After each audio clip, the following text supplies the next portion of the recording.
The scream cut through the backstage chaos like a knife. "Someone stop him!" Sarah Mitchell didn't think. She moved. She was backstage at Nashville's Nissan Stadium, standing in the shadows near the equipment racks, a position she'd chosen deliberately. It gave her clear sight lines to the stage entrance, the VIP corridor, and the main access tunnel. She'd been on the job for exactly 1 week, and she was still learning the rhythms of Taylor Swift's operation, the organized chaos of crew members hauling cables, backup dancers running through choreography, sound techs shouting into headsets. But chaos, she understood. Chaos was universal. The man came from nowhere. 1 second, the VIP corridor was empty. The next, he was sprinting. A blur of motion, hoodie pulled low, hands clenched into fists. He wasn't big, maybe 5'9", and wiry, but he was fast. Too fast for the 2 security guards who'd been stationed at the far end of the tunnel. They turned, their reaction time sluggish, their hands fumbling for radios. Sarah was already running. Her boots hit the concrete floor with a rhythm she hadn't felt in years, her body moving on instinct, honed over 2 decades of training. She closed the distance in seconds, her peripheral vision tracking the man's trajectory. He was headed for the stage entrance, for Taylor. The man didn't see her coming. He was too focused on his target, his breath coming in short, frantic gasps. Sarah could see the wildness in his eyes, the kind of unhinged desperation that set off every alarm bell in her head. 3 feet from the stage entrance, Sarah launched herself. It wasn't a tackle. It was a textbook takedown, precise, controlled, efficient. She hit him low, her shoulder driving into the back of his knees. His legs buckled instantly. She rode him down, her hand already reaching for his wrist, twisting it behind his back in a lock that made him cry out in pain. Her knee pressed into his spine, pinning him to the ground. "Don't move," she said, her voice low and calm. The man thrashed once, testing her grip. Sarah applied just enough pressure to make it clear that resistance was a bad idea. He went still. The entire sequence had taken less than 4 seconds. By the time the other security guards reached her, Sarah already had the man restrained, his face pressed against the concrete, his arms locked behind his back.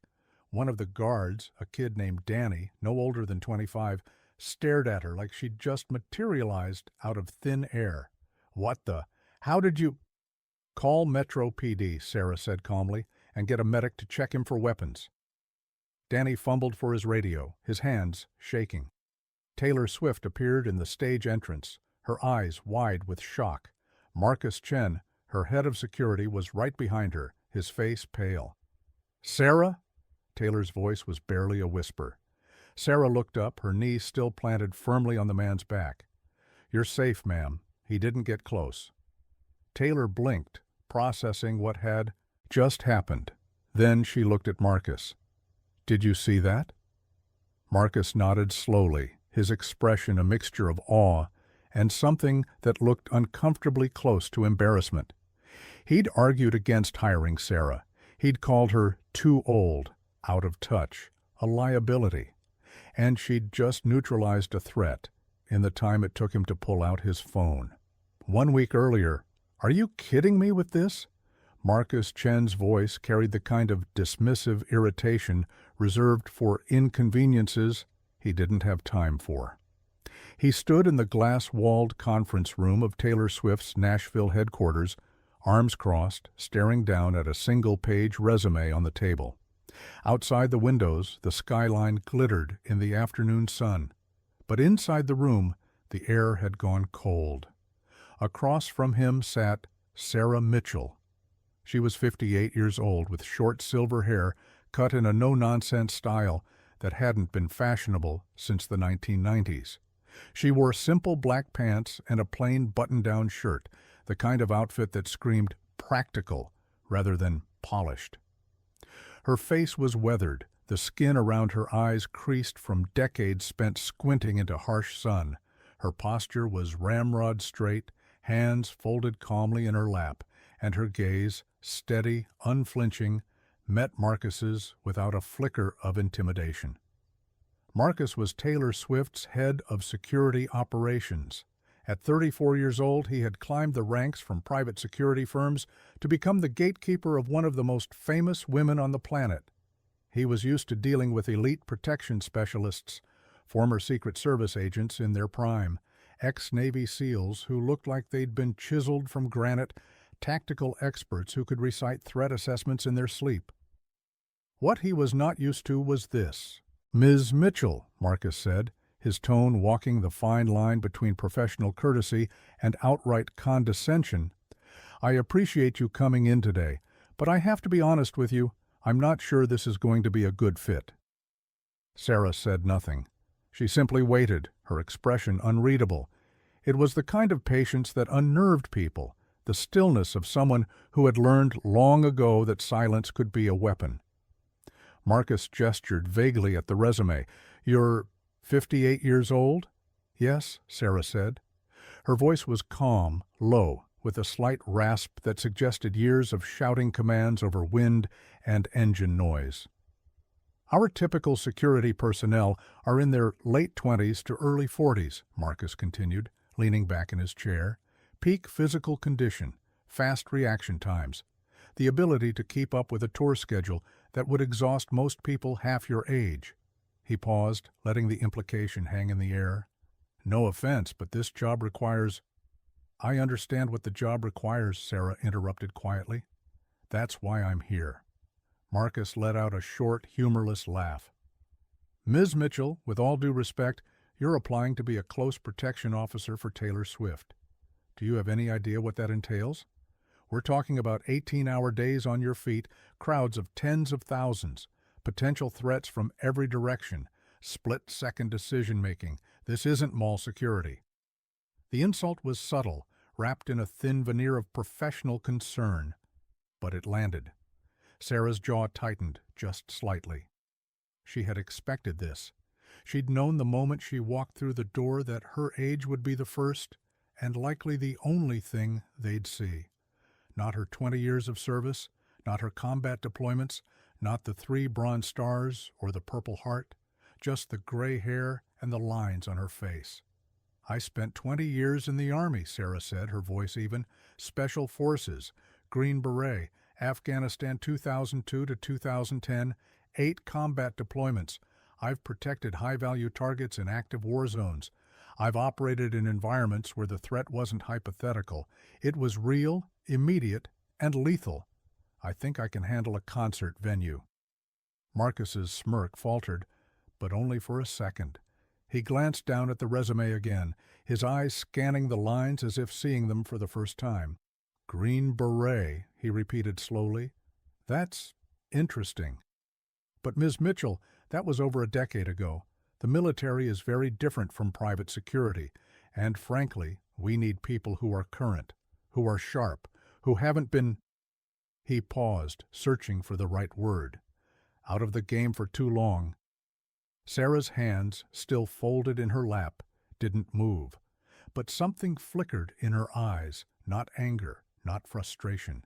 Something colder, something Marcus couldn't quite place. "I left active duty in 2010, Sarah said. Since then, I've been working in executive protection, dignitary security, and threat assessment. Consulting. My certifications are up to date, my firearms qualifications are current, and I can pass any physical fitness test you put in front of me." Marcus waved a hand dismissively. "I'm sure you can, but Taylor Swift isn't just any client. She's—" He paused, as if searching for the right way to phrase it. "She's the biggest pop star in the world. She needs the best, and the best, quite frankly, are younger, faster, and male?" Sarah finished for him. The room went very quiet. Marcus's face flushed slightly. "I didn't say that. You didn't have to." The tension coiled tight, a live wire sparking between them. Marcus opened his mouth to respond, but before he could, the door to the conference room opened. Taylor Swift walked in. She was dressed casually, ripped jeans, an oversized sweater, her blonde hair pulled back in a messy ponytail. She carried a coffee cup in one hand and her phone in the other, her gaze flicking between Marcus and Sarah. "Hey," Taylor said, her voice bright but edged with curiosity. "Marcus, I got your text. You said we had a situation?" Marcus stood up quickly, smoothing his suit jacket. "Taylor, I was just wrapping up an interview with Ms. Mitchell here. I wanted to give you a heads up before—" "Before you rejected her?" Taylor interrupted, raising an eyebrow. Marcus hesitated. I was going to recommend we continue our search for someone who's a better fit for the team." Taylor looked at Sarah, really looked at her. She saw the posture, the calm, the quiet strength radiating from this woman who didn't need to prove anything to anyone. "Sarah Mitchell," Taylor said, reading the name from the resume on the table. She looked up. "Army?" "Yes, ma'am," Sarah said. 20 years, Special Forces." Taylor's eyes widened slightly. "Special Forces? Like Green Beret?" "Yes, ma'am." Taylor turned to Marcus, her expression shifting from curious to something sharper. "And you were about to send her home?" Marcus stammered. "Taylor, I just think—" "Hire her," Taylor said. Marcus blinked. "What?" "Hire her," Taylor repeated, her voice firm. "I don't care how old she is. I care that she's qualified, and she sounds more than qualified." Marcus's mouth opened and closed like a fish gasping for air.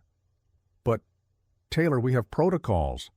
"And I'm telling you to hire her," Taylor said, her tone leaving no room for argument. She looked at Sarah and smiled. "Welcome to the team, Ms. Mitchell." Sarah stood, extending her hand. "Thank you, ma'am." Taylor shook it, then turned back to Marcus. "Oh, and Marcus, next time you want to dismiss someone because of their age, maybe run it by me first." She walked out, leaving Marcus standing in stunned silence. Sarah allowed herself the smallest hint of a smile. She'd won the first battle. Now came the hard part. Proving she belonged. 1 week later, back to the concert. After the police had taken the man away, a deranged fan with a history of stalking, Marcus found Sarah in the security office. She was filling out an incident report, her handwriting neat and precise. That was— Marcus paused, searching for the word. "Impressive." Sarah didn't look up. "It's my job." "Where did you learn to move like that?" Sarah's pen stopped. She set it down carefully and looked at Marcus. "Afghanistan, Kabul, Kandahar, Coast. Take your pick." Marcus frowned. "You were in Afghanistan?" "For 8 years. Doing what?" Sarah's lips curved into the faintest hint of a smile. "My job." Marcus wasn't satisfied with this answer, but he didn't push. Not yet. 2 days later, Denver. On Taylor's private jet, 30,000 feet above the Midwest, Taylor was talking to Sarah. "Can I ask you something?" Taylor's voice was quiet, almost hesitant. Sarah looked up from the security briefing she'd been reviewing. "Of course, ma'am." "You don't have to call me ma'am," Taylor said with a small smile. "Taylor's fine." Sarah nodded but didn't correct herself. Old habits died hard. They'd been in the air for an hour, flying from Nashville to Denver for the next leg of the tour. The rest of Taylor's team, dancers, musicians, crew, were scattered throughout the cabin, most of them asleep or plugged into headphones. It was a rare moment of quiet in a schedule that was otherwise relentless. Taylor leaned forward slightly, her hands wrapped around a mug of tea. "Why did you apply for this job?" Sarah tilted her head. "I'm sorry?" "I mean, you're a Green Beret. You've done incredible things. You could work anywhere, private military contracts, government agencies, high-level security firms. So, why—" Taylor gestured around the cabin. "Why a pop star?" Sarah considered the question. She'd been asked variations of it before, usually by people trying to figure out if she was overqualified or underemployed. But there was something genuine in Taylor's tone, something that suggested she actually wanted to know. "I spent 20 years in the Army," Sarah said slowly. "Most of that time in Special Forces, Afghanistan, Iraq for a bit. I've seen things I don't talk about, and done things I'm not allowed to talk about. And when I got out, I thought I was done with that life." "But you weren't," Taylor said. "No," Sarah admitted. "Turns out I'm not very good at sitting still. I tried consulting, threat assessment work. It was fine. But it wasn't—" She paused, searching for the right word. "It wasn't purpose." "And this is?" Sarah looked at Taylor, really looked at her. She saw a young woman, brilliant, talented, successful beyond measure, who also happened to be one of the most scrutinized people on the planet. Every move she made was analyzed, dissected, criticized. She lived in a fishbowl, surrounded by people who either wanted something from her or wanted to tear her down. "You have a platform," Sarah said. "You use it to do good, to speak up for people who don't have a voice, to make the world a little less dark. That's worth protecting." Taylor's eyes glistened slightly. That's really kind of you to say." Sarah shook her head. "It's not kindness, it's fact." There was a beat of silence. Then Taylor asked, "What was it like? Afghanistan?" Sarah's jaw tightened. It was a question she hated, mostly because there was no way to answer it honestly without sounding like she was either bragging or traumatized. The truth was somewhere in between. "It was hard," she said finally. "But it was also the most important thing I've ever done." "Did you—" Taylor hesitated. "Did you ever get hurt?" Sarah's hand drifted unconsciously to her left shoulder, where a long, thin scar ran from her collarbone to her bicep. She caught herself and dropped her hand back into her lap. "Once or twice," she said. Taylor didn't push. She just nodded, her expression thoughtful. 2 weeks later, Rose Bowl, Pasadena. Sarah stood in the staging area of the Rose Bowl, 2 hours before Taylor Swift was scheduled to take the stage in front of 90,000 people. It was organized chaos, security teams from multiple agencies coordinating threat assessments, checking credentials, running radio checks. A young Titan security operative, Derek Harmon, 6'3", stuffed into a tactical vest and wraparound sunglasses, approached Sarah. "You're the coordinator?" he asked, his voice dismissive. "Yes," Sarah said. Derek crossed his arms, his biceps straining against his tactical shirt. "Marcus really sent you? To coordinate with us?" Sarah kept her expression neutral. "That's right. Do you even know what we do here?" "I assume you provide close protection and venue security," Sarah said evenly. "Same as me." Derek let out a bark of laughter. "Same as you? Lady, we're former Delta. Dev Gru. The best of the best. We've protected presidents, heads of state, billionaires. This isn't some small-time operation you can just walk into." "I'm aware," Sarah said. "And are you?" Derek stepped closer, invading her personal space in a move clearly designed to intimidate. "Because from where I'm standing, you look like someone's grandmother who got lost on the way to bingo night." The insult hung in the air. A few of Derek's team members, equally oversized, equally obnoxious, chuckled. Sarah didn't flinch. She'd dealt with men like Derek before. Hell, she'd commanded men like Derek, the kind of operator who mistook size and volume for competence, who thought respect was something you demanded rather than earned. "Are you finished?" Sarah asked. Derek smirked. "Not even close. Let me make this simple for you, Grandma. You're in over your head. This is a high-threat environment. We've got 90,000 people, multiple entry points, and credible intel suggesting someone might try something tonight. We don't have time to babysit some washed-up has-been who—" Sarah moved. It happened so fast that Derek's team didn't even register it. 1 second, Sarah was standing 3 feet away. The next, she had Derek's wrist locked in a joint manipulation, his arm twisted at an angle that made him gasp in pain. His sunglasses clattered to the ground. "Here's what's going to happen," Sarah said, her voice calm and quiet. "You're going to stop wasting my time with your insecure posturing. You're going to brief me on your tactical setup, and then you're going to let me do my job. Are we clear?" Derek's face flushed red. "Let go of me." Sarah applied just a fraction more pressure. Derek's knees buckled slightly. "Are we clear?" she repeated. "Yes," Derek hissed through clenched teeth. Sarah released him.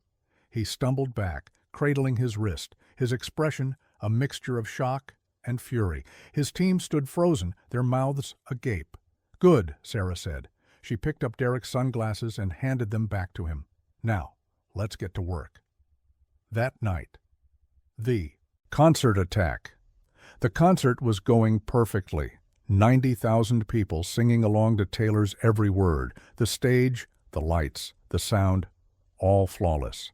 Until it wasn't. Sarah spotted him first, a man in the VIP section moving too fast toward the right side, hands in pockets, eyes focused. Wrong. "Suspect, VIP right section," Sarah whispered into her radio. "Moving." But it was too late. The man vaulted the barrier and was running toward the stage. Sarah ran. 20 yards. 15. 10. The man reached the stage. Taylor had her back turned, didn't see him. Sarah was 5 yards away. The man pulled something from his pocket. Sarah launched herself. The collision was thunder, bodies impacting, Sarah's shoulder driving into the man's ribs. Something fell to the ground. A knife. Sarah and the man hit the floor. She was on top, knee to his chest, hand to his throat. Security arrived. They took him. Taylor, in shock, was staring. Sarah stood up, breathing hard. "You're safe," she said. Taylor ran to her, hugged her. "Thank you, thank you, thank you." Sarah held her back. "Just my job." 3 days later, press conference. The CNN reporter asked, "Ms. Mitchell, can you walk us through what happened on Tuesday night?" Sarah took a deep breath.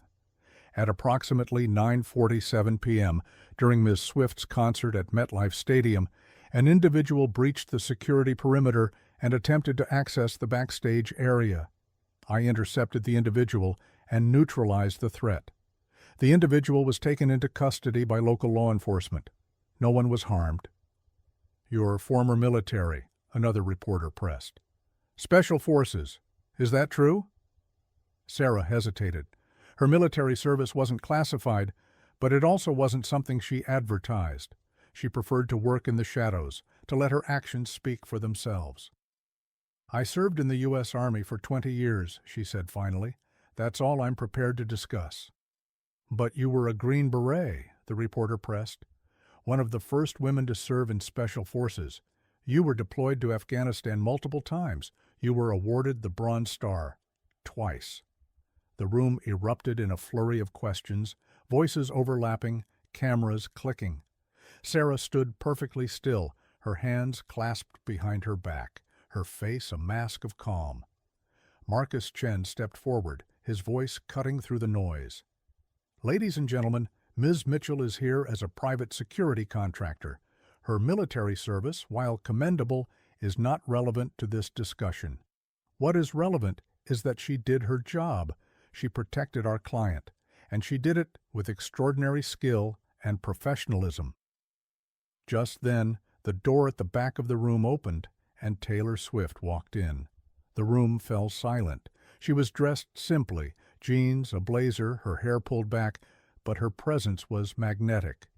She walked straight to Sarah, ignoring the cameras, and stood beside her.